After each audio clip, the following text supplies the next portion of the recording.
तो कैसे हैं? आई होप ठीक ही होंगे। आज हम ये वाली फ़ोटो एडिटिंग करने वाले हैं जो जिसका कॉन्सेप्ट है 14 अगस्त जो अभी आने वाली है। मैं एडवांस में ही आपको ये वाली एडिटिंग दे रहा हूँ।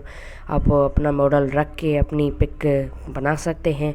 तो ये वाली एडिटिंग बहुत अच्छी सी एडिटिंग है, उम्मीद करता हूँ आपको भी अच्छी लगेगी। तो इसमें जो मैंने बहुत सारे जो PNGs बैकग्राउंड यूज़ किए हैं सारे मैं आपको डिस्क्रिप्शन में दे दूँगा, जहाँ से वहाँ आप डाउनलोड कर सकते हैं। तो अगर वीडियो पसंद आए तो फिर लाइक कर देना, शेयर कर देना, सब्सक्राइब कर देना मेरे चैनल को। तो वीडियो को स्टार्ट करते हैं।